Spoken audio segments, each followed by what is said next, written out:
Siap.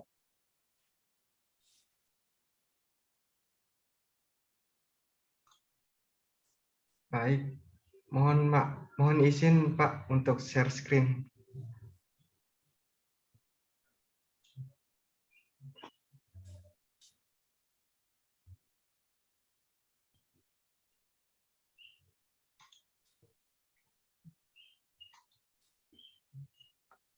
Mohon maaf, apakah sudah tampil? Sudah, Pak. Sudah, Bapak. Sudah.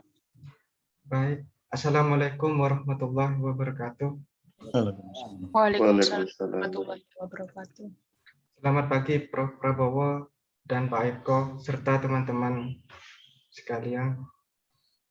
Pagi ini kita akan membahas chapter 15 yaitu tentang idealisme dan implikasinya. Saya Safri Milanto, mohon izin untuk menampilkan PPT yang sudah saya revisi sebelumnya.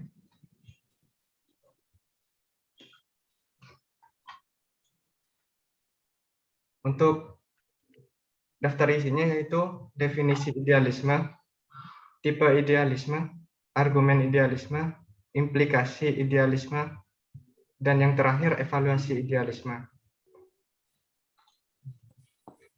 Istilah idealisme memiliki arti yang sangat berbeda antara pemahaman filsuf dengan istilah yang populer di masyarakat. Menurut pemahaman masyarakat, idealis berarti orang yang menerima dan hidup dengan standar moral, estetika, dan agama yang tinggi, atau orang yang mampu memvisualisasikan dan menganjurkan beberapa rencana atau program yang belum ada. Sedangkan makna filosofis, istilah idealisme lebih ditentukan oleh makna kata ide daripada ideal. Profesor William Ernest Hawking dari New York, Amerika Serikat, seorang idealis mengatakan bahwa istilah idealisme akan lebih to the point. Huruf 1 telah disisipkan untuk suara merdu idealisme, bahwa realitas merupakan keterhubungan antara ide, pikiran, jiwa, daripada kekuatan material. Idealisme menekankan pada pikiran sebelum materi dalam segala hal. Sedangkan materialisme mengatakan materi itu nyata dan pikiran adalah fenomena yang menyertainya.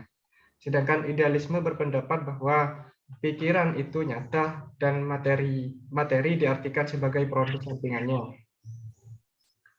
Sisi negatifnya, idealisme merupakan penyangkalan tentang dunia yang pada dasarnya adalah mesin yang hebat apabila diartikan sebagai materi, mekanisme, atau energi. Sedangkan positifnya, idealisme adalah sebuah pandangan terhadap dunia atau metafisika, bahwa realitas pada dasarnya terdiri dari pikiran, gagasan, pemikiran, atau jiwa. Dunia didefinisikan sebagai bagian dari pemikiran atau pengetahuan. Dunia diinterpretasikan oleh pikiran sebagai studi tentang hukum pikiran, kesadaran, dan tidak secara eksklusif melalui ilmu objektif seperti penelitian ilmuwan fisika pada umumnya. Sejak alam semesta memiliki arti, terdapat semacam harmoni batin antara dunia dan manusia. Apa yang tertinggi di dalam roh juga merupakan yang terdapat di alam. Manusia saat ini berada di rumahnya, yaitu di alam semesta, dan manusia bukan makhluk asing atau makhluk kebetulan belaka. Karena alam semesta dalam arti tertentu adalah makhluk logis dan spiritual. Jiwa bukanlah entitas yang terisolasi. Jiwa adalah bagian dari proses dunia. Proses ini pada tingkatan tertinggi memanifestasikan jiwa ini sebagai kreativitas, pikiran, dan seorang manusia. Manusia sebagai bagian dari kosmos, yaitu sebuah keteraturan atau sistem yang sudah diatur yang mengekspresikan struktur tersebut atau kosmos dalam kehidupannya. Alam atau dunia objektif ini adalah nyata dalam artian bahwa ia ada dan menuntun perhatian dan penyelesaian kita, manusia, terhadapnya. Alam bagaimanapun tidak cukup memadai dan dirinya tergantung pada tingkat pemikiran tertentu. Kaum idealis percaya bahwa manifestasi alam yang terbaru dan tertinggi lebih signifikan daripada sebelumnya. Kaum idealis bersedia membiarkan ilmuwan fisika memberitahu kita apa itu materi, asalkan mereka tidak mereduksi segala sesuatu di dunia ke dalam kategori itu. Mereka pun bersedia membiarkan ilmuwan biologi menggambarkan kehidupan dan prosesnya, asalkan mereka tidak mereduksi semua tingkat lain ke biologis atau fisiologi. Kaum idealis menekankan kesatuan organik dari proses dunia. Keseluruhan dan bagian-bagiannya tidak dapat dipisahkan kecuali oleh abstraksi berbahaya yang memusatkan perhatian pada satu aspek saja. Terdapat kesatuan batin, serangkaian tingkatan yang bertentangan dari materi hingga bentuk nabati, melalui hewan hingga manusia, pikiran, dan roh. Jadi prinsip utama idealisme adalah keutuhan organik. Kaum idealis cenderung menekankan teori koherensi atau konsistensi uji kebenaran. Suatu penilaian diyakini benar jika sesuai dengan penilaian lain yang diterima sebagai kebenaran. Terdapat beberapa tipe idealisme, namun di buku tersebut hanya dijelaskan 3, yaitu idealisme subjektif, idealisme objektif, idealisme pribadi. Kita langsung ke idealisme subjektif. Tipe idealisme ini terkadang disebut mentalisme dan fenomenalisme. Tipe subjektif ini tidak signifikan dan tidak lazim, sehingga sering diserang oleh penentang idealisme.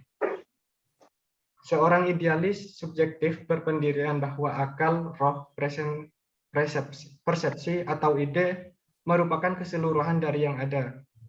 Objek bukanlah benda material, tapi hanya persepsi.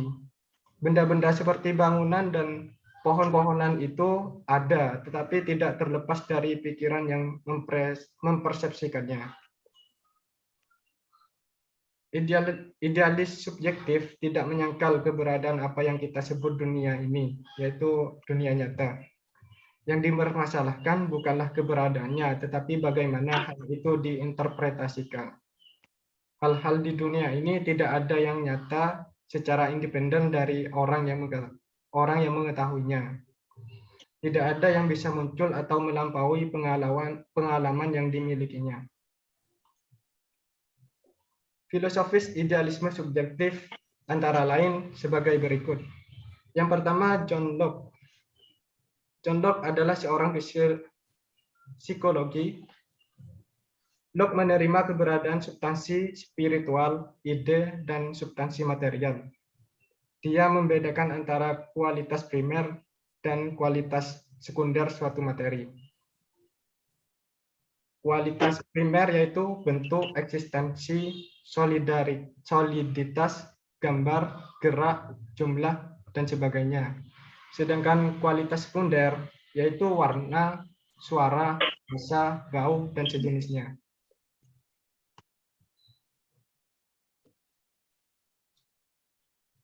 John Locke berpendapat bahwa pengetahuan kita hanya berurusan dengan ide-ide. Tokoh yang selanjutnya yaitu George Berkeley, seorang filsuf dari Irlandia. Dia lebih suka menamakannya filsafatnya dengan immaterialisme. Bagi Berkeley, hanya ada pikiran dan ide-ide. Mereka mengatakan bahwa suatu gagasan memiliki arti. Menurutnya, gagasan itu dirasakan oleh beberapa pikiran. Berkeley juga setuju dengan pendapat John Locke, yaitu menerima keberadaan substansi spiritual, ide, dan substansi material. Namun Berkeley melangkah lebih jauh dari John Locke. dan berusaha menunjukkan kualitas sekunder itu tidak memiliki keberadaan terlepas dari pikiran. Oleh karena itu, Beckerle menyebut kualitas primer dan sekunder, yaitu ide, dan menyimpulkan objek material hanyalah kumpulan ide. Beckerle bersikeras dengan argumen yang digunakan oleh Locke untuk membuktikan subjektivitas kualitas sekunder berlaku sama dengan kualitas primer. George Berkeley berpendapat bahwa ada itu diketahui.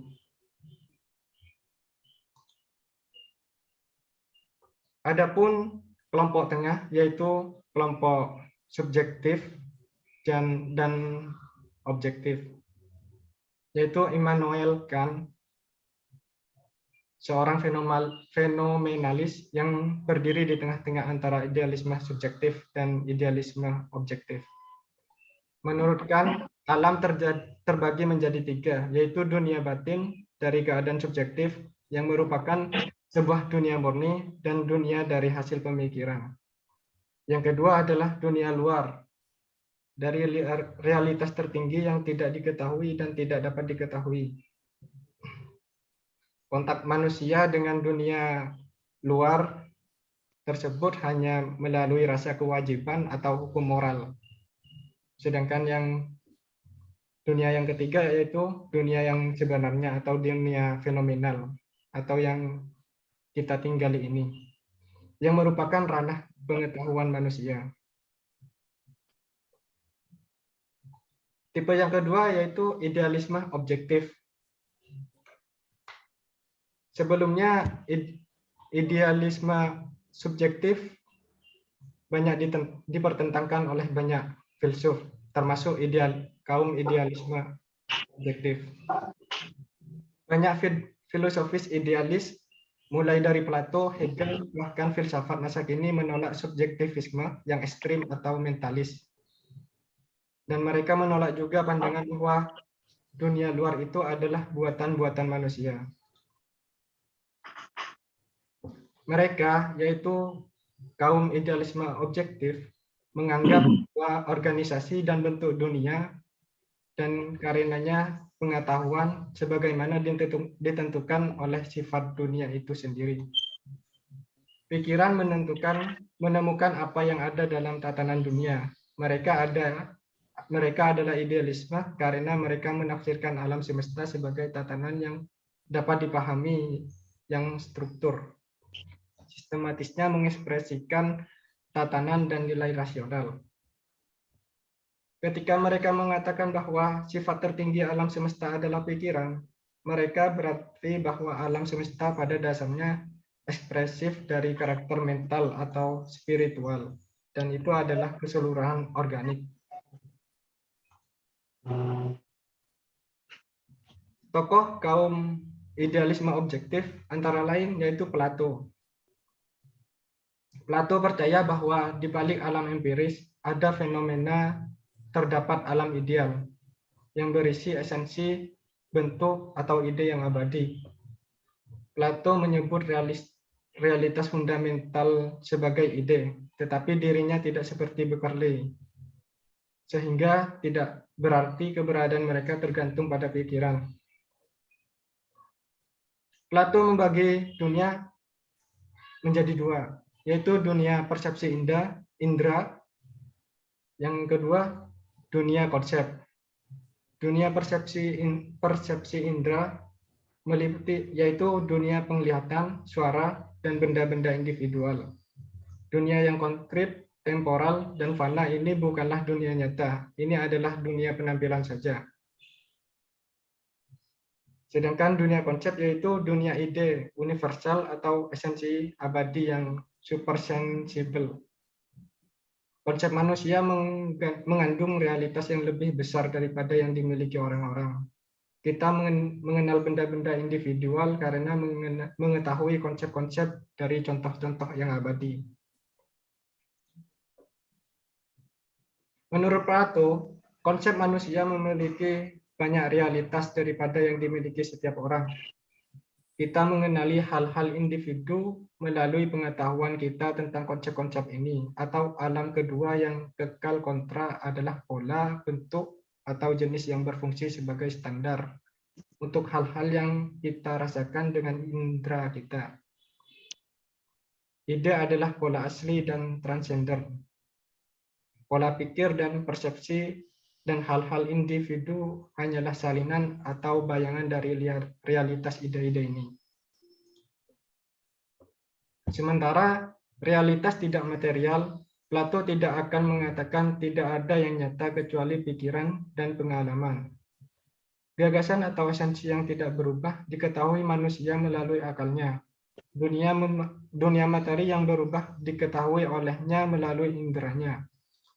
Bagi Plato, jiwa manusia adalah esensi imaterial yang terpenjara untuk sementara waktu di dalam tubuhnya. Berikut ciri idealisme objektif modern. Ciri khas dari idealisme objektif modern adalah para idealis yang mempertahankan bahwa semua bagian dunia termasuk dalam satu tatanan yang merangkul semua dan yang menghubungkan kesatuan ini dengan ide dan tujuan dari pikiran mutlak. Hegel mengemukakan salah satu sistem idealisme absolut atau monistik yang paling terkenal. Sistemnya kadang-kadang disebut idealisme logis dan evolusioner. Tokoh yang kedua yaitu seperti sebelumnya yaitu Hegel. Pikiran adalah esensi alam semesta. Dan alam adalah keseluruhan pikiran yang diobjektifkan. Alam semesta adalah proses pemikiran yang terbentang. Alam adalah alasan mutlak yang mengekspresikan dirinya dalam bentuk lahiriah. Akibatnya, hukum pemikiran juga merupakan hukum realitas. Sejarah adalah cara yang mutlak muncul di alam dan pengalaman manusia. Dunia mengekspresikan dirinya dalam pemikiran kita. Pemikiran kita tidak menentukan sifat dunia. Ketika kita memikirkan tatanan dunia total yang merangkul tingkat keberadaan anorganik, organik, dan spiritual dalam satu tatanan yang mencangkup semua, kita berbicara tentang yang mutlak atau roh absolut, yaitu Tuhan. Hegel pada 1770 sampai 1831 alih-alih menetapkan diri pada realitas filsafat tradisional, Hegel malah mengemukakan konsepsi dinamis tentang diri manusia yang saling terkait dengan lingkungannya. Sehingga perbedaan yang jelas tidak dapat dihindari di antara Plato dan Hegel. Jiwa manusia mengalami realitas setiap saat. Dengan demikian, kita memiliki konsepsi universal yang konkret. Yang universal hadir dalam semua pengalaman proses dinamis. Dalam filsafat seperti itu, perselisihan dan perbedaan adalah milik dunia fenomenal dan bersifat relatif. Mereka tidak mempengaruhi kesatuan kecerdasan yang mempunyai satu tujuan. Berikut ini adalah kaum objektif modern. Yang di sisi kiri kita yaitu Josiah Royce dan Mary Kalkin dari Amerika Serikat. Sedangkan yang di sisi kanan yaitu T.H. Green dan Edwin Card dari Inggris. Kaum idealis objektif tidak menyangkal keberadaan realitas eksternal dan objektif. Faktanya mereka percaya bahwa posisi mereka adalah satu-satunya yang adil pada sisi objektif pengalaman. Karena mereka menemukan di alam prinsip-prinsip keteraturan, akal, dan tujuan yang sama dengan yang ditemukan manusia di dalam diri mereka sendiri. Menurut kaum objektif, alam ada sebelum saya, jiwa ini, dan akan ada setelah saya. Selanjutnya yaitu kaum Panpsikisme. Panpsikisme adalah suatu bentuk idealisme yang berdiri di antara idealisme objektif dan personalisme. Panpsikisme yang secara harfiah berarti segala jiwa adalah doktrin bahwa realitas bersifat psikis, bahwa segala sesuatu memiliki pikiran. Pikiran bersifat universal di seluruh alam, sehingga dunia. Stop dulu. Ya. Saya mau bertanya. Baik. Secara idealis, objektif itu tidak menolak adanya external atau objektif reality. Coba jelaskan. Yang objektif apa? Ya. Idealisme objektif gimana? Ya, tidak menolak adanya external atau objektif reality. Coba jelaskan. Baik, Pak.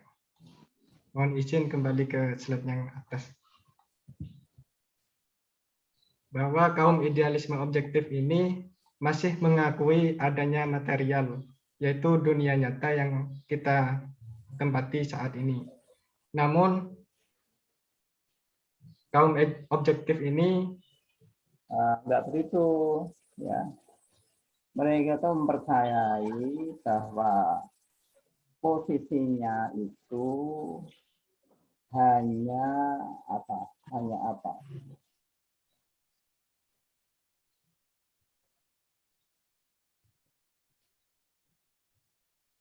Pada kenyataannya mereka percaya bahwa posisi mereka itu hanya satu di antara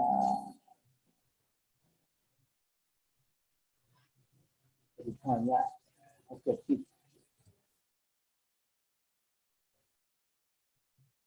The objective side of experience can define in nature the same principle of order. Apa itu maksudnya? Reason, purpose that men find within themselves.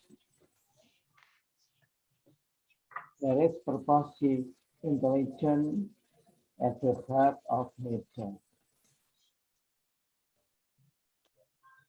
This is discovered, we believe, and it's not read into the word. Nature existed before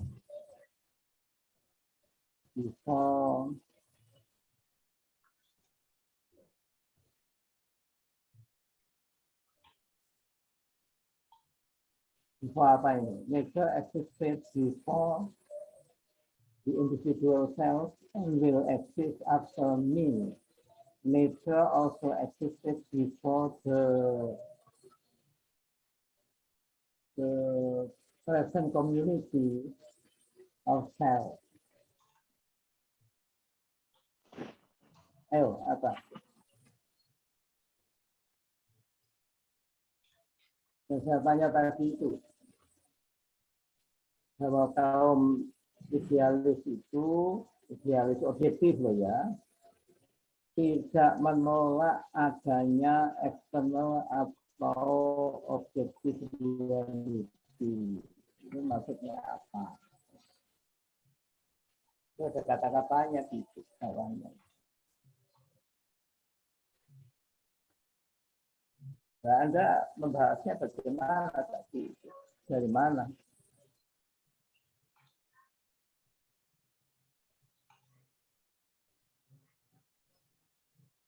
Ada gambar-gambar segala itu mana? Dari mana? Mohon maaf Pak, saya ngambil untuk gambarnya saya mengambil di Google. Tapi pertanyaan saya itu jawab saja, gimana? Kaum idealis objektif itu tidak menolak keadaan eksternal atau objektif reality. Itu apa? Maksudnya apa?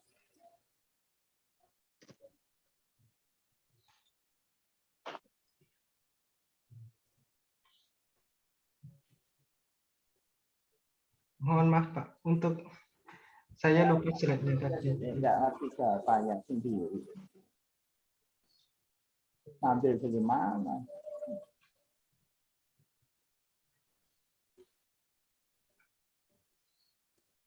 Ya udah kalau nggak harus teruskan. Ya. Mohon maaf. Mohon izin melanjutkan.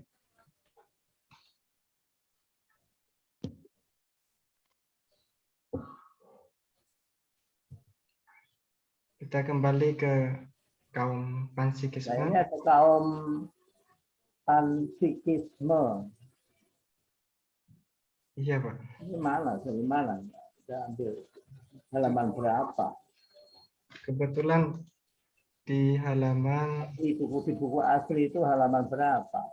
Kaum panpsikisme. mohon izin membuka kembali Pak.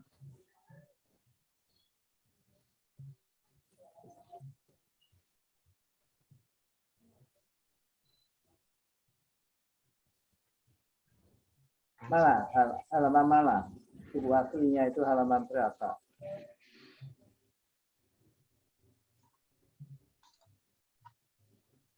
Ini Pak Eko. Iya Bapak.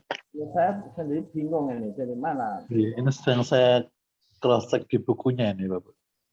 Terus saya Saya nggak ketemu itu.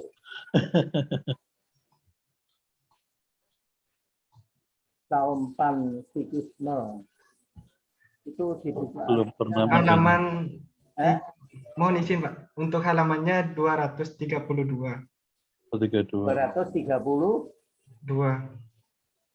32. Iya Pak.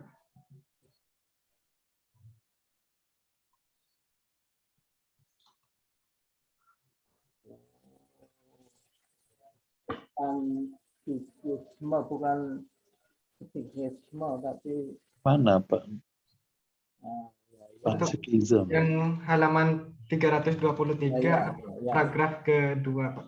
Oke. A form of idealism standing somewhere between objective idealism and personalism. Nah, ini maksudnya apa? Coba jelaskan. Suatu bentuk idealis yang berdiri di antara apa itu? Antara Nah, objektif dan di antara idealisme objektif dan personalisme. Ya. iya.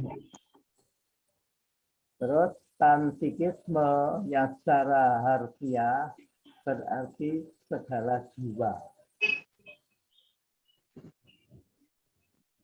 Iya. It's the doctrine that reality is physics and character.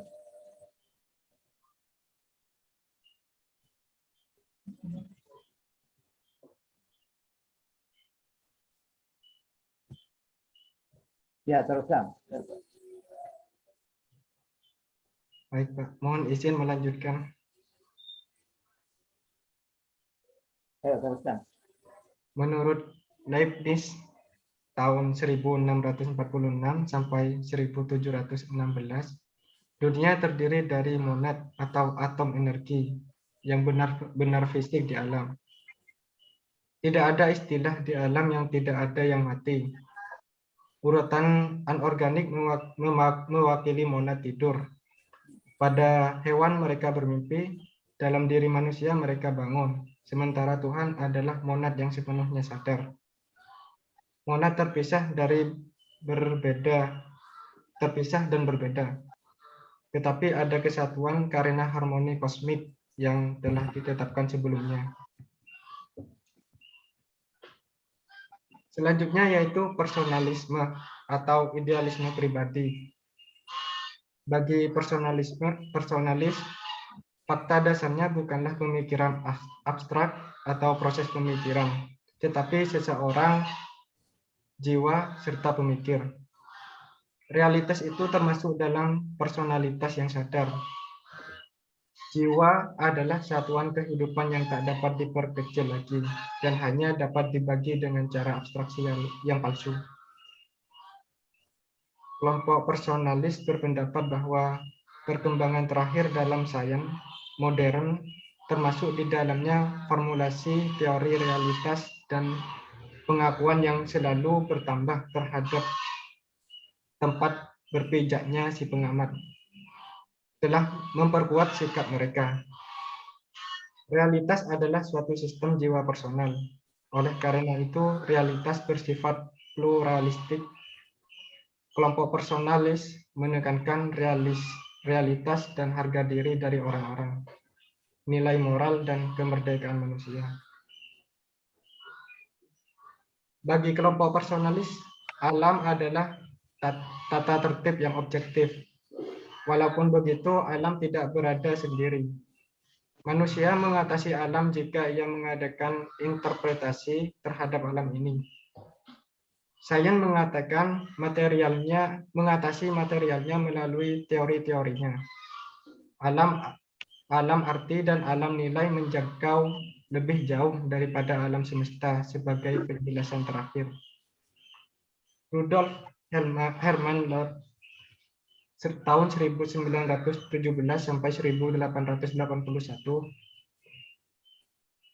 dan P. Powney 1847 sampai 1910, Edgar Selwyn Brickman tahun 1884 sampai 1853, dan Peter Bradford telah menekankan pendapat ini. Saya mau tanya juga.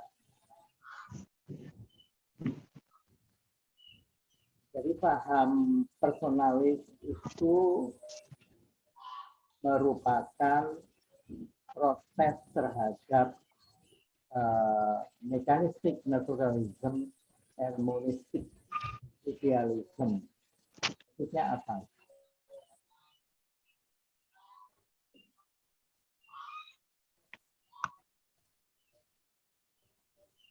Jadi paham personalis itu muncul merupakan protes terhadap paham naturalistik, mekanistik, dan monistik idealisme.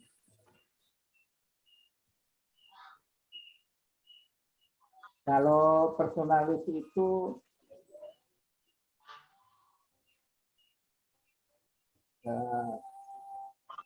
the basic fact is not abstract thought or a thought process that a person, a self, or a thinker. Maksudnya apa? Terus saya itu. Berhenti dulu. Iya, azan masih. Azan dulu.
Ya, saya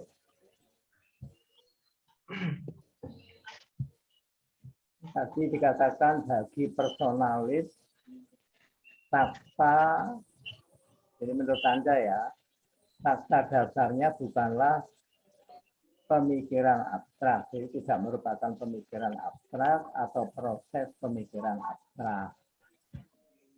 Tetapi orang itu sendiri sebagai pemikir. Ya. Realitas itu termasuk dalam personalitas yang sadar. Jiwa atau self adalah satuan kehidupan yang tak dapat diperkecil lagi, yang nggak ngerti ini, dan hanya dapat dibagi dengan cara abstraksi yang palsu. Coba jelaskan.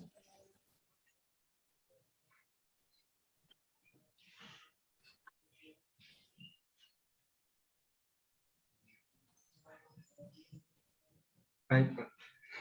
Untuk fakta dasarnya bukan pemikiran abstrak atau proses pemikiran,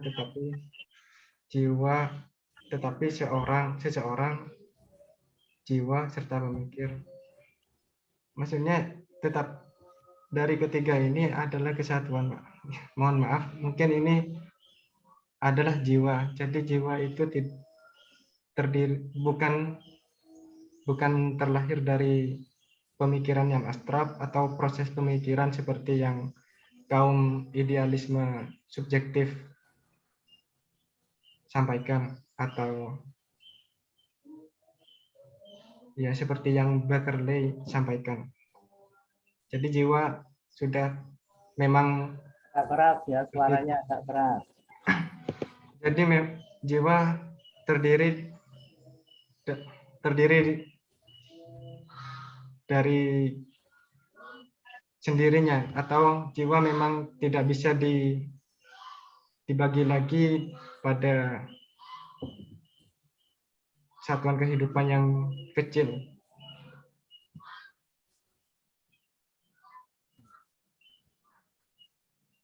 Bukan jiwa, mohon maaf, jiwa bukanlah dari hasil pemikiran abstraksi atau proses pemikiran. Jiwa memang ada.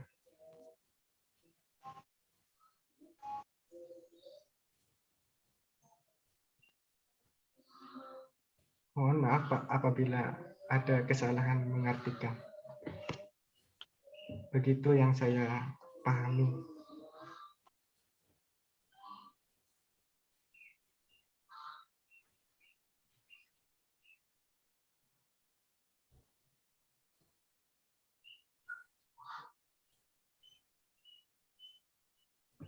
Ya, guys.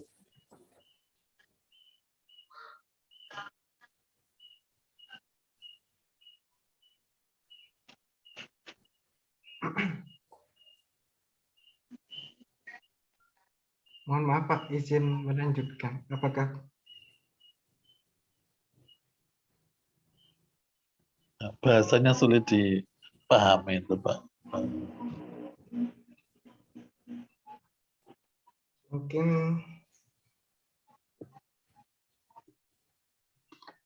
mungkin seperti yang biasanya kaum idealisme subjektif pikirkan, bahwa semuanya yang ada di dunia ini berasal dari pemikiran atau hasil pikiran seseorang. Namun personalisme atau idealisme pribadi ini menganggap bahwa jiwa itu bukanlah dari abstraksi pemikiran atau hasil pemikiran. Itu dari mana? Itu dari mana? Kalau bukan dari pikiran. Begitu, mohon maaf, begitu yang saya pahami dari terjemahannya ini. Mohon maaf apabila ada kesalahan.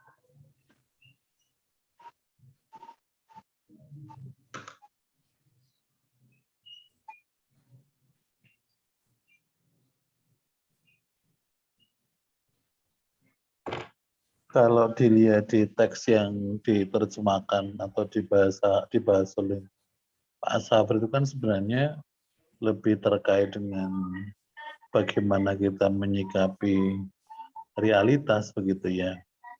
Reality is of the nature of conscious process, but a person, a self, or a thinker. Nah, ini yang saya rasa mungkin perlu untuk dikomunikasikan supaya ada pemahaman yang lebih luas gitu ya terkait dengan konsep personalisme itu seperti apa begitu.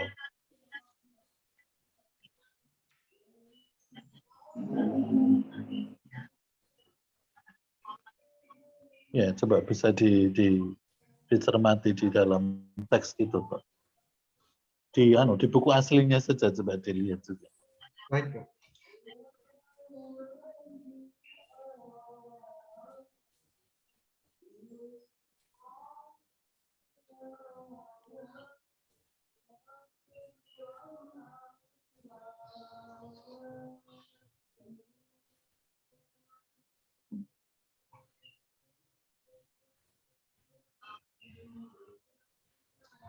Jadi yang coklat warnanya ini apa ini? Coba. Yang diarti coklat itu apa ini? Kelompok personalis berpendapat, dibaca coba. Kelompok personalis berpendapat bahwa perkembangan terakhir dalam sains modern termasuk di dalamnya formulasi teori relatif, bukan realitas tapi teori relativitas gitu ya. Iya, Pak. Mohon maaf. Baik. Iya, mohon maaf. Bukan teori realitas tapi teori relativitas. Kalau nggak salah ya. Iya, Pak. Memang betul. relativitas. Dan pengakuan yang apa itu? Selalu atau selalu bertambah. Selalu, Pak. Dibaca yang baik. Baik.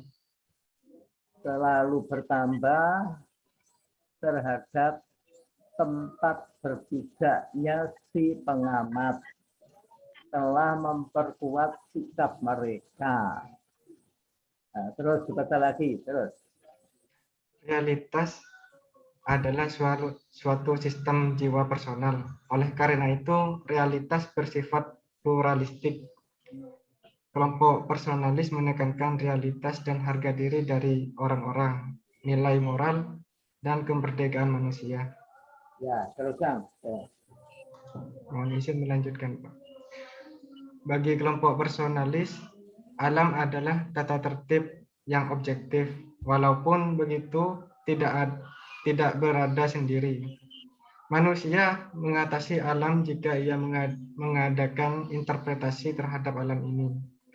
Sains mengatasi materialnya melalui teori-teorinya. Arti dan alam nilai menjangkau lebih jauh daripada alam semesta sebagai penjelasan terakhir.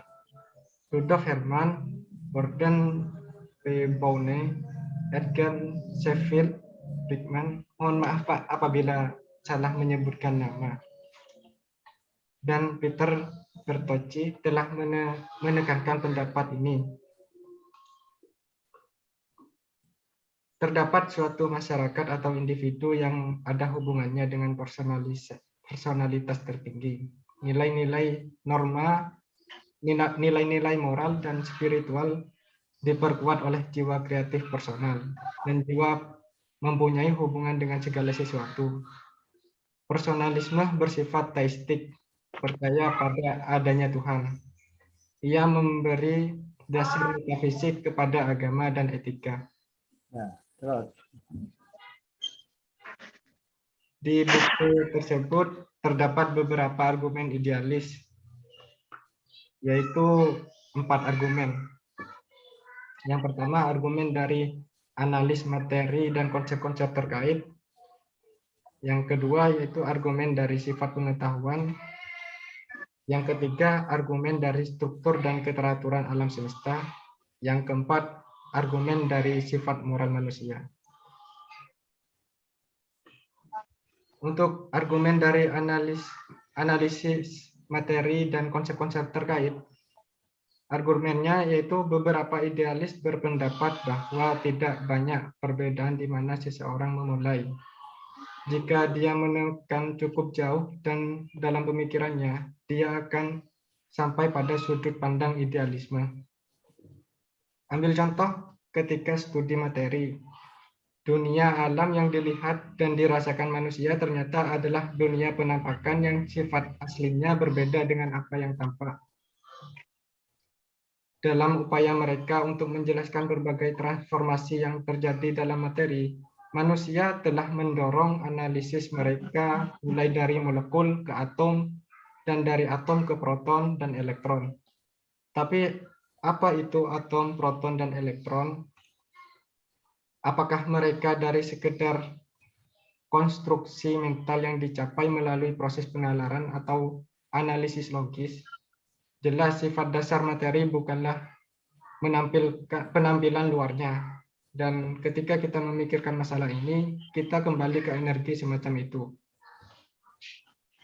Jika kita mencoba berhenti pada titik dalam interpretasi kita, kaum idealis akan menunjukkan bahwa energi psikis adalah yang paling nyata bagi kita.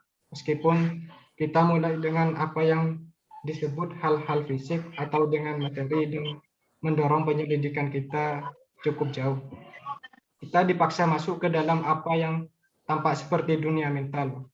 Bagaimanapun kita dituntun pada kesimpulan bahwa ada kekuatan mental di dalam atau di belakang dunia alam. Argumen yang kedua yaitu argumen terhadap sifat pengetahuan. Argumen ini bervariasi dalam penekanannya, tergantung pada apakah seseorang itu condong ke arah idealisme subjektif atau objektif. Ketika orang mengatakan bahwa sesuatu itu ada, apa artinya? Mereka bermaksud mendoktrin bahwa hal itu ada pengetahuan dari orang yang mengatakannya tersebut. Manusia mengetahui dan hanya mengetahui apa yang ada dalam kesadaran. Dalam beberapa pikiran, objek apa yang ada di dalam diri mereka sendiri atau selain dari pikiran yang mereka yang mengetahuinya adalah pertanyaan yang tidak berarti.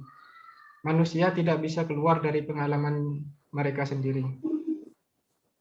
Akibatnya, mengetahui di dunia luar sana menyirat bahwa dunia dalam beberapa hal mental atau terkait dengan mental untuk sesuatu di luar diri mereka sendiri. Jika pikiran telah dihasilkan oleh alam, sebenarnya adalah bagian dari alam dan menafsirkan cara alam prinsip-prinsip yang sama dari keteraturan rasional beroperasi di alam seperti dalam pikiran. Jika dua alam dari tatanan yang sama sekali berbeda, bagaimana mungkin peristiwa diketahui dan diprediksi sebagai hasil pemikiran tentang dunia? Itu merupakan argumen yang kedua. Berikut argumen yang ketiga. Argumen dari struktur dan keteraturan alam semesta. Dunia tampaknya merupakan struktur yang teratur dan dapat dipahami, yang menunjukkan arah. Pertimbangan periode panjang yang dilalui bumi untuk pertumbuhan kehidupan, peningkatan yang cukup berkelanjutan dalam struktur organik, dan meningkatnya kendali yang dilakukan oleh pikiran atau atas tubuh dan lingkungan. Perkembangan yang panjang ini yang berpuncak pada pikiran manusia menunjukkan bahwa ada arah di alam semesta. Proses evolusi telah menghasilkan manusia dengan pengetahuan dan kekuatan pemikiran reflektif. Konsep-konsep seperti seleksi alam dan kemunculan bersifat deskriptif, bukan eksplanatori. Perkembangan ini tidak dapat dipahami kecuali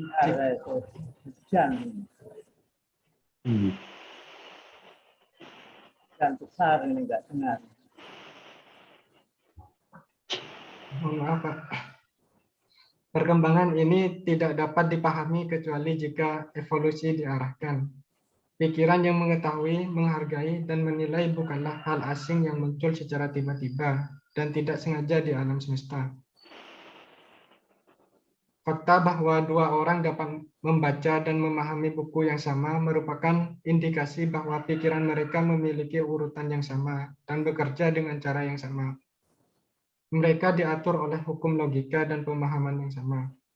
Fakta bahwa manusia secara progresif membuka dan menafsirkan struktur alam merupakan indikasi bahwa ada struktur yang dapat dipahami atau pikiran di alam.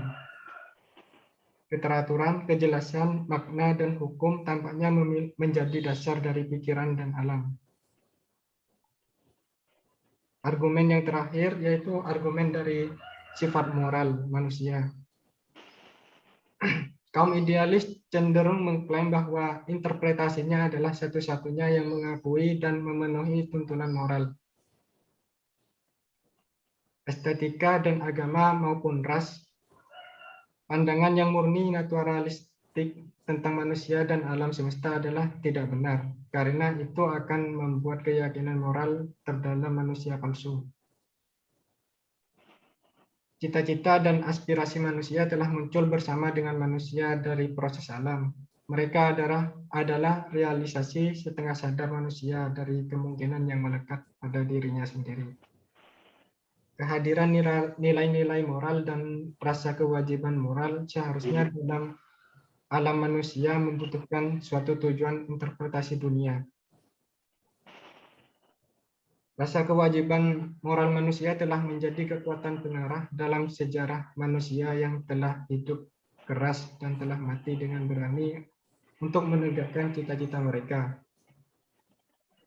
Sekelompok besar dan perwakilan pemimpin gereja baru-baru ini membuat pernyataan, kami percaya bahwa hukum moral tidak kurang daripada hukum fisik menopang dunia kita.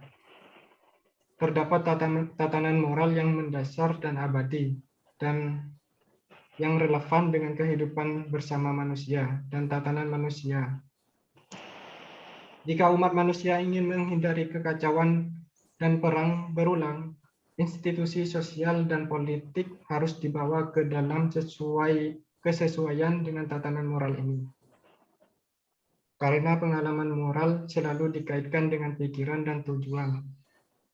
Fakta kehidupan moral manusia menunjukkan keberadaan pikiran dan tujuan di alam semesta. Berikut implikasi idealisme. Yang pertama, manusia di dalam alam semesta yang ramah ini.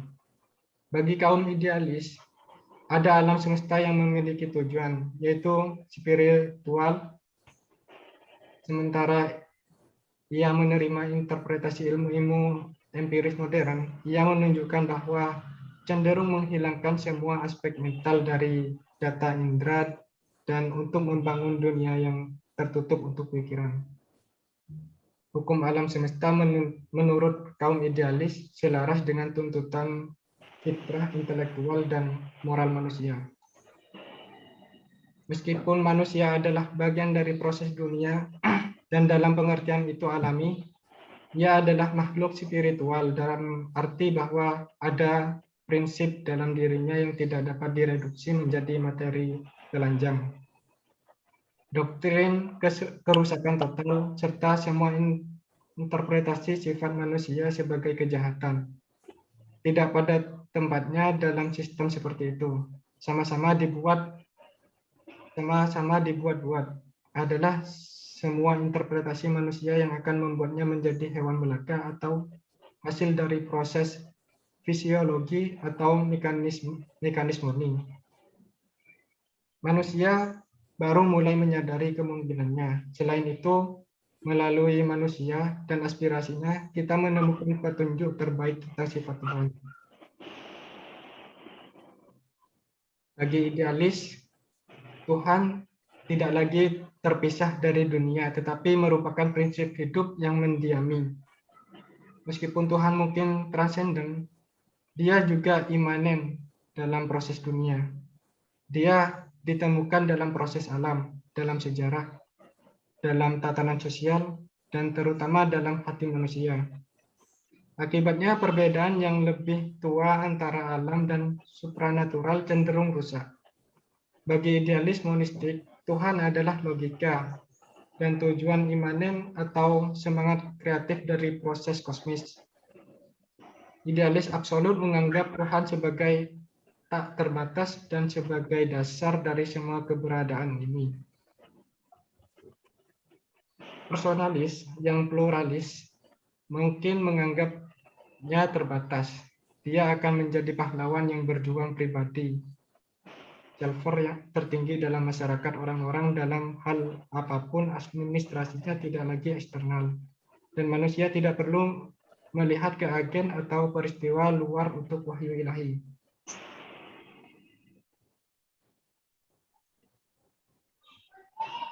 Idealis yang kedua yaitu implikasinya hubungan sosial manusia dengan idealis, kaum idealis.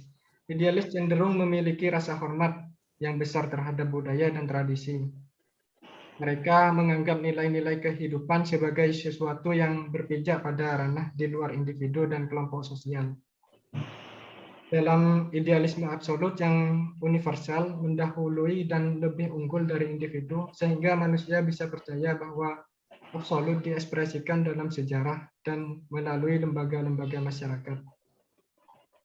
Dalam kasus seperti itu, ada kecenderungan yang lebih kecil untuk mengakui hak dan nilai individu di hadapan masyarakat dan negara. Sementara itu, filsafat Plato telah menjadi inspirasi bagi banyak gerakan reformasi. Idealismenya dan pandangannya tentang ide atau universal sebagai esensi transenden melalui Plotinus dan Agustinus untuk memisahkan antara dunia ini dan lainnya yang mendominasi seluruh abad pertengahan. Sehingga masyarakat cenderung untuk memperbaiki semua hubungan manusia. Berbeda dengan tipe idealis Platonis dan Hegelian, banyak idealis modern dari Descartes dan Leibniz hingga personalis kontemporer telah menekankan pribadi atau kesadaran individu. Laki-laki dipandang sebagai agen moral bebas yang mampu menemukan nilai-nilai. Idealisme dengan demikian memberikan dasar objektif untuk nilai-nilai moral dan kewajiban yang bertentangan dengan pandangan relativis dan menekankan kebiasaan dan opini belaka. Realisasi diri publik atau pribadi atau pengembangan semua orang adalah nilai tertinggi di mana semua nilai lainnya berada di bawahnya. Berikut evaluasi untuk kaum idealisme. Menurut beberapa non-idealis, idealisme dianggap tidak memberi solusi yang memuaskan terhadap masalah kejahatan. Sebelumnya diketahui bahwa sebagian besar filsuf memikirkan bagaimana cara mengurangi atau menyingkirkan sepenuhnya masalah kejahatan. Sedangkan kaum idealis malah mengizinkan toleransi yang terlalu mudah terhadap sebuah masalah kejahatan. Karena kaum idealis beranggapan bahwa apapun yang ada atau terjadi adalah sebuah kebaikan dan merupakan bagian dari roh dunia. Untuk kesimpulannya, yaitu idealis adalah suatu aliran filsafat yang berpandangan bahwa dunia ide dan gagasan merupakan hakikat dari realitas. Realitas sesungguhnya tidak terdapat pada objek materi, tetapi terdapat dalam alam pikiran atau ide. Meskipun idealisme menganggap bahwa yang hakikat adalah ide, mereka tetap mengakui adanya materi. Namun menurutnya, yang utama adalah dunia ide, karena ide terlebih dahulu ada sebelum materi. Sekian presentasi dari saya. Mohon maaf apabila ada yang kurang tepat dalam mengartikannya.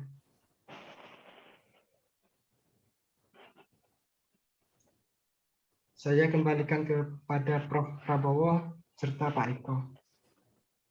Ya, ini hujannya masih deras sekali nih Pak, suaranya tidak jelas. Ya suaranya nggak Iya. dengar apa-apa saya. Tidak dengar apa-apa. Padahal sudah pakai headset juga.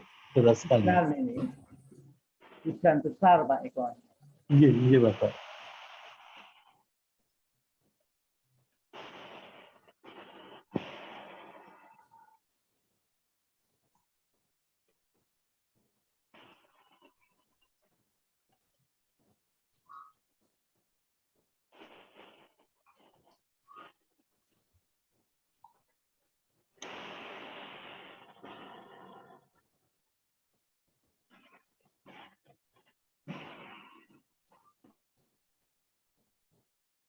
Assalamualaikum warahmatullahi wabarakatuh. Salam. Boleh izin melanjutkan ke chapter selanjutnya, Bapak? Sebentar, ini masih hujan, Pak. Suaranya Oh, tidak siap. jelas. Iya. Baik, Bapak.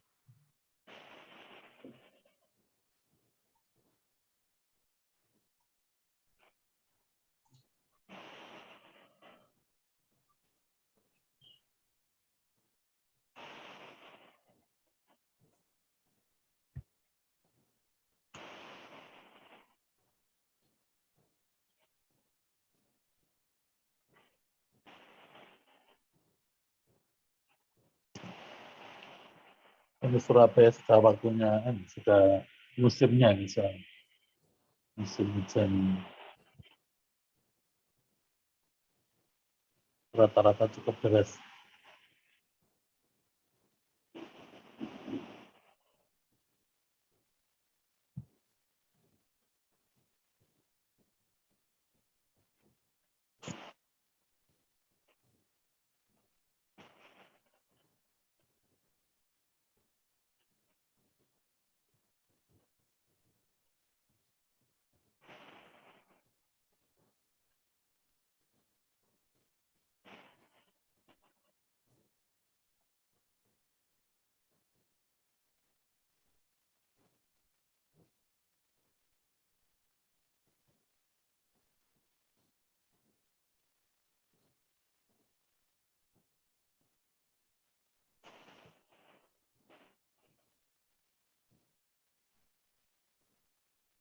Ini chapter berapa ini? Chapter 18, Bapak. Chapter berapa? 18. Yang 17 sudah kan? Sudah kemarin, Bapak, yang setelahnya Bu Kartika.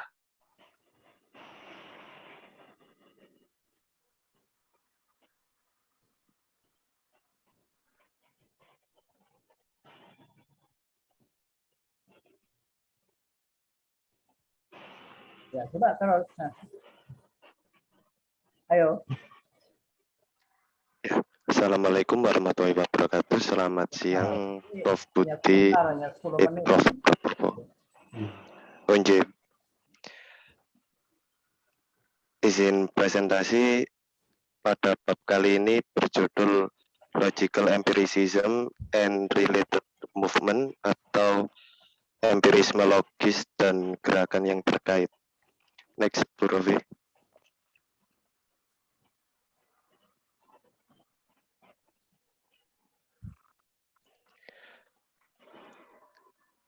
Pandangan tradisional. Selama 2000 tahun terakhir, filsafat barat yang diperkuat oleh kekristenan telah tergoda untuk memberi pandangan di mana manusia diberikan pandangan tentang dunia, pandangan hidup, dan skala nilai yang digunakan untuk hidup. Seorang filosof menerangkan pandangan tradisional adalah sebagai berikut. Filsafat tradisional Eropa Barat menyatakan bahwa melampaui dunia yang akrab dengan hal-hal yang kita ketahui oleh indera kita dan dieksplorasi oleh sains atau tatanan realitas lain yang mengandung nilai-nilai. Banyak filosof akan menambahkan bahwa alam semesta mencakup dewa dan dewa itu adalah sumber dari nilai-nilai kebaikan, kebenaran, dan keindahan.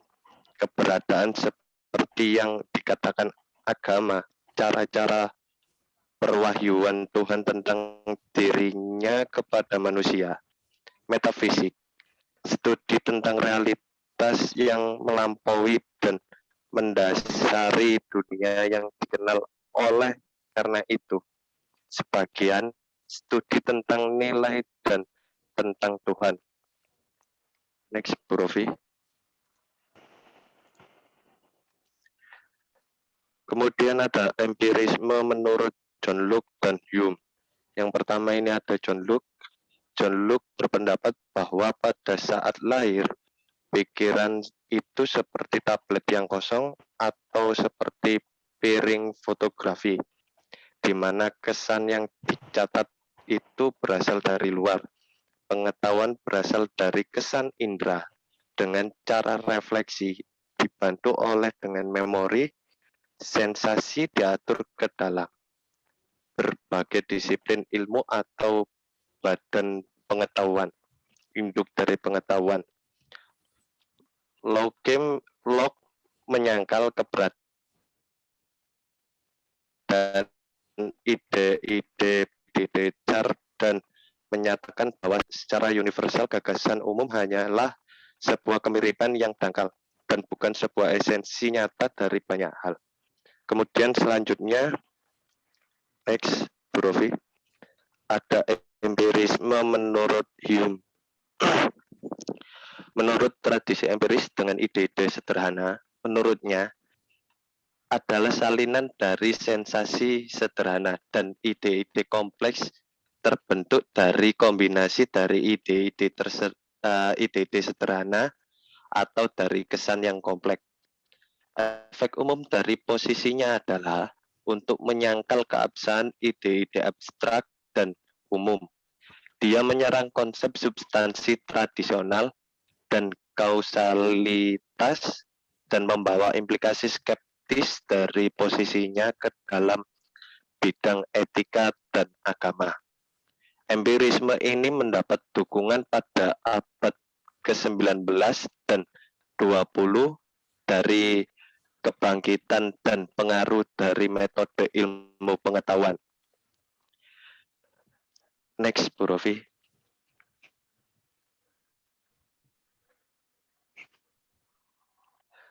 Selanjutnya, kita memasuki dukungan terbaru untuk empirisme.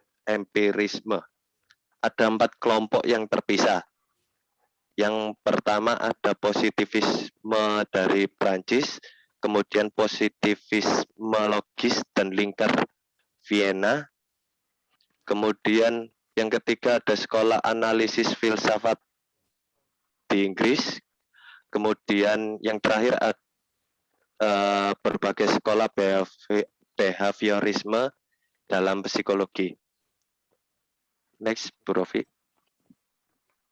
Yang pertama ini ada positivisme Prancis. Salah satu tokoh dari positivisme Prancis ini adalah Auguste Comte.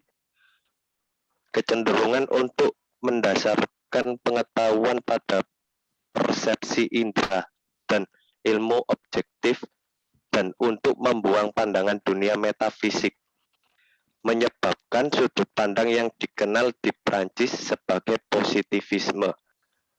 Pendekatan ini akan membatasi pengetahuan untuk diamati, fakta dan keterkaitannya. Auguste Comte membagi sejarah menjadi 3 periode, dan masing-masing periode dicirikan oleh cara berpikir tertentu. Yang pertama ada teologis, di mana imajinasi memiliki peran yang bebas dan peristiwa dijelaskan oleh roh, dewa, dan dewa dengan dunia didefinisikan dalam istilah animistik atau supranatural. Kemudian tahap yang kedua adalah tahap metafisik, di mana peristiwa dijelaskan oleh abstraksi seperti penyebab, prinsip-prinsip batin, dan substansi. Abstraksi ini menggantikan agen atau pandangan supranatural. Kemudian yang terakhir ada positivisme, adalah tahap terakhir dan tertinggi adalah periode di mana deskripsi ilmiah yang tidak berusaha melampaui bidang fakta-fakta yang dapat diamati dan dapat diukur. Menurut aliran pemikiran ini, pengetahuan hanya berharga karena membantu orang mengubah kondisi di mana mereka hidup dan di dunia material dan dalam masyarakat. Untuk tujuan ini, manusia hanya perlu mengetahui fenomena dan hukum di mana segala sesuatu beroperasi di tempat agama supranatural atau kesatuan metafisik apapun. Comte menetapkan kemanusiaan dan kemajuan sosial. Sikap negatif positivisme terhadap realitas apapun di luar tatanan yang dialami telah mempengaruhi berbagai aliran pemikiran modern, termasuk diantaranya pragmatis, instrumentalis, naturalis, ilmiah, dan behaviorisme. Selanjutnya, next.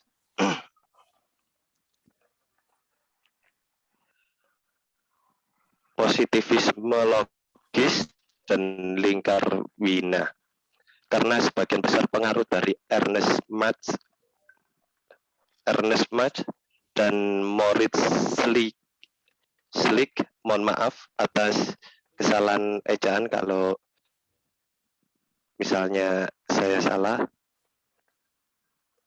Moritz Schlick ini menggantikan Mach pada tahun 1922 sebagai profesor filsafat ilmu induktif di Universitas Wina.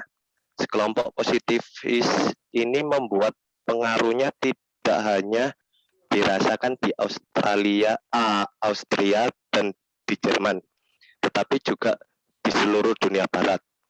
Anggota kelompok ini aktif terutama selama tahun 1920-an hingga 1930-an.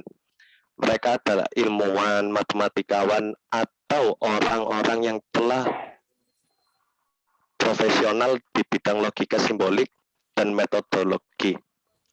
Sedangkan positivisme sebelumnya didirikan di atas ilmu pengetahuan abad ke-19. Perkembangan baru didasarkan pada konsep-konsep logis dan ilmiah yang lebih baru. Gerakan ini disebut positivisme logis, lingkar Wina, empirisme logis, empirisme ilmiah, dan gerakan persatuan ilmu pengetahuan. Menulis tentang perkembangan empirisme logis, salah satu anggota dari aliran ini mengatakan bahwa cikal bakal empirisme logis adalah pendapat dari para anggota gerakan itu sendiri. Semua filosof dan ilmuwan yang menunjukkan kecenderungan anti-metafisik atau anti-spekulatif, realistis atau materialistis, kritis atau skeptis yang secara jelas, serta semua orang yang telah berkontribusi secara esensial untuk pembangunan, menginstrumen metodologis mereka yang paling penting adalah logika simbolik. Next, Bu Rofi.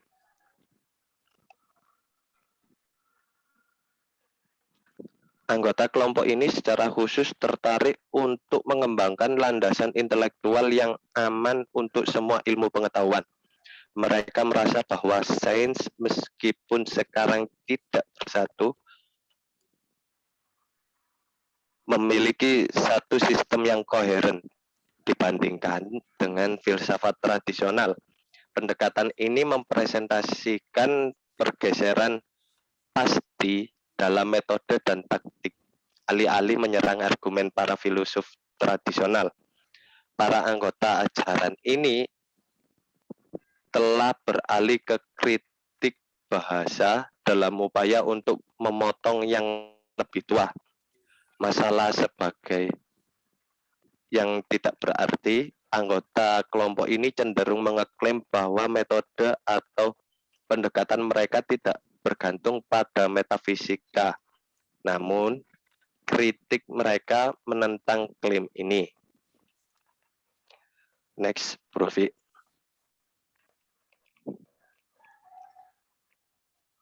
Sekolah analisis filsafat. Pada awal abad ke-20, filosof tertentu termasuk G.E. Moore, C.D. Ford, Susan Stebbing, dan lain sebagainya, menjadi tertarik pada studi linguistik dan analisis logis dari istilah, konsep, dan proposisi.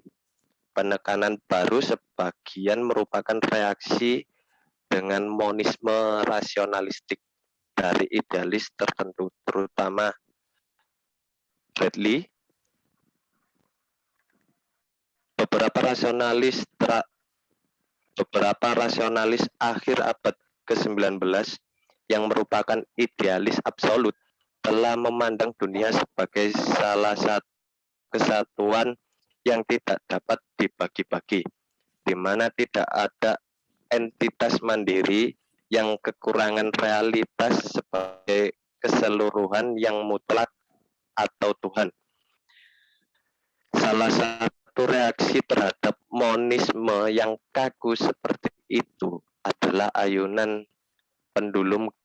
seperti ayunan pendulum ke pluralisme ekstrim yang terdiri dari sejumlah besar elemen yang terpisah, yang tidak terbatas, di mana istilah atomisme logis diterapkan sebagai istilah. Sebagian karena keinginan untuk menghindari penekanan metafisik, dan sebagian dari metode yang direvisi di bidang analis atomisme logis kemudian digantikan oleh empirisme logis. Ada perbedaan di antara para analis logis mengenai pertanyaan metafisik, membuat pernyataan metafisik atau menolak semua pertanyaan metafisik sebagai tidak berguna atau tidak berarti, dan menegaskan bahwa analisis adalah satu-satunya aktivitas yang sah dari para filosof. Munculnya analis filosofis juga sebagian disebabkan oleh fakta bahwa Russell dan Wittgenstein telah sampai pada masalah filsafat melalui studi logika simbolik dan filsafat matematis atau filsafat matematika. Next, Prof.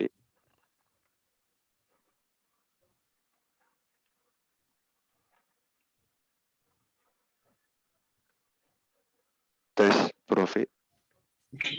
Sudah, Pak Ijir.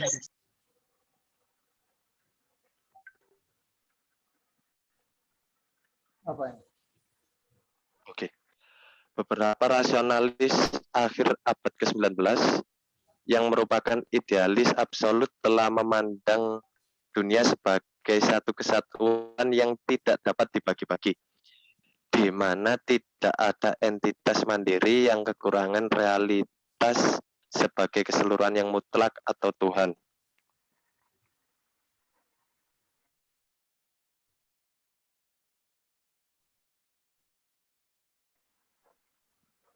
Aksi terbaik yang kaku adalah seperti ayunan pendulum.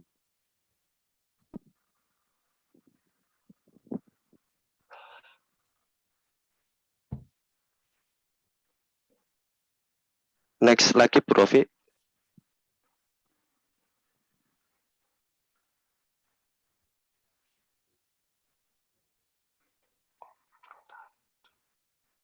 Ya, analisis bukanlah perangkat baru, tetapi metode para filosof, terutama ditekankan oleh para empiris.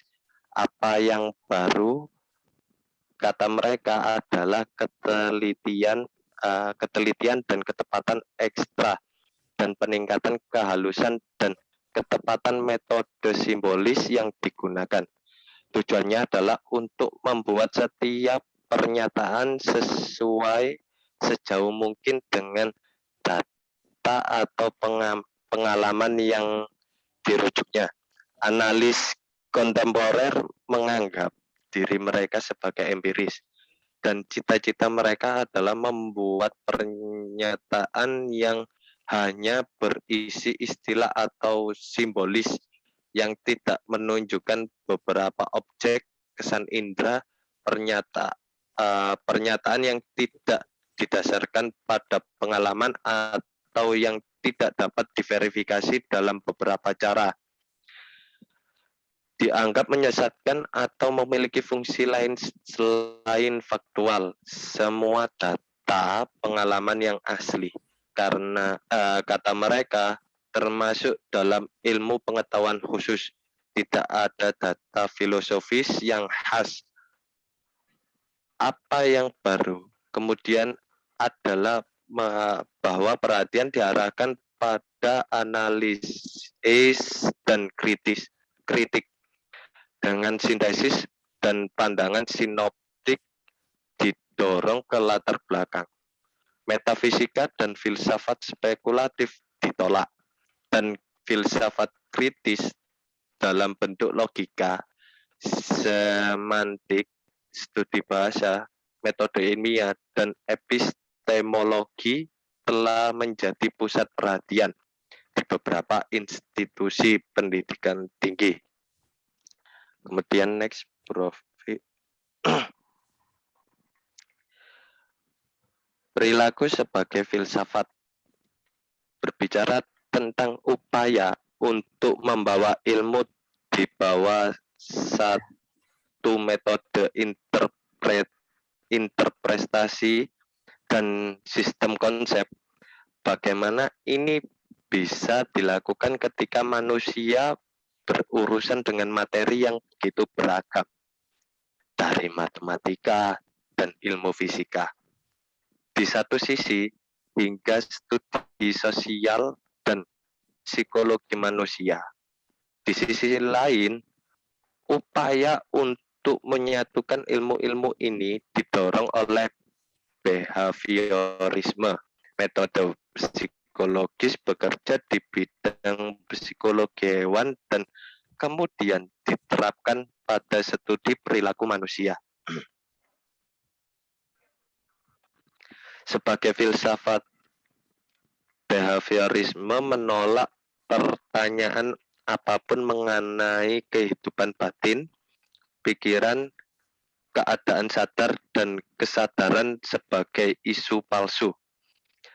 Para behavioris meninggalkan upaya untuk mempelajari pikiran sebagai sesuatu yang berbeda dari tubuh dan perilakunya.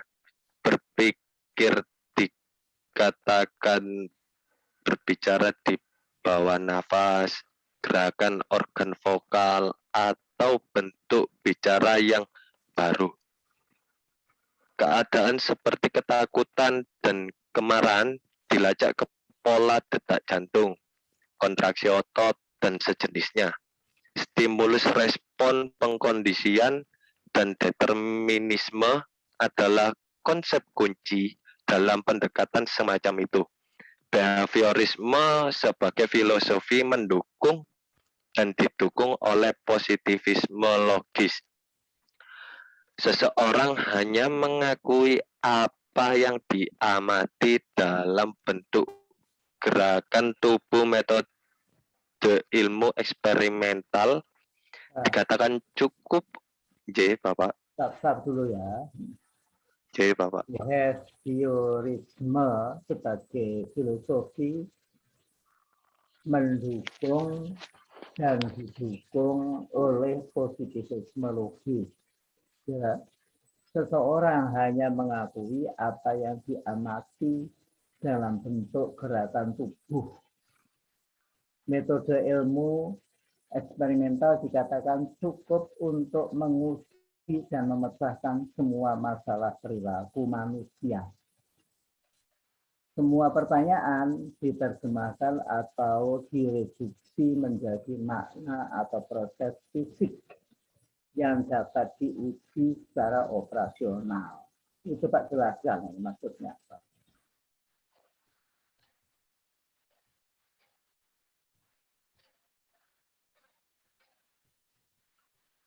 Mohon maaf, Bapak, suara Bapak terpenggal di bagian akhir.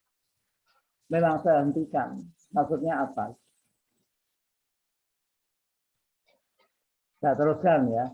Bahasa secara faktual dan bermakna hanya dapat diterapkan pada proses atau objek di dunia fisik manusia, dipandang sebagai bagian dari alam semesta fisik ini.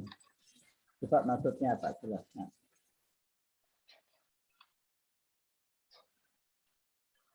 Jadi menurut saya behaviorisme ini itu untuk memberi gambaran sebagai metodologinya Bapak dari empirisme logis. Apa tahu yang dimaksud positivisme logis itu apa?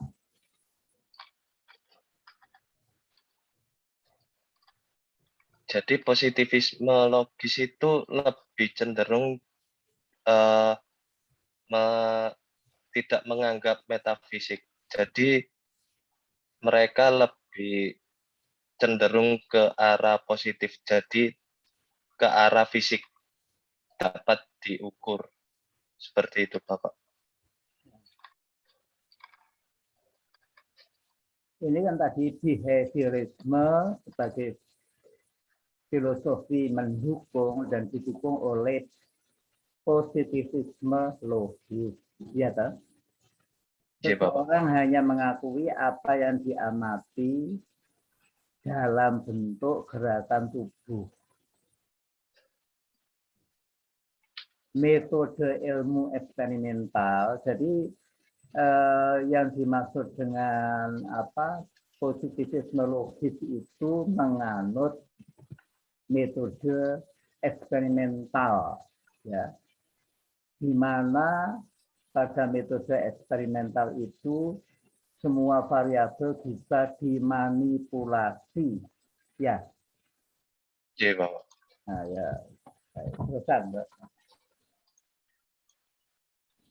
Baik, saya lanjutkan ya, Bapak.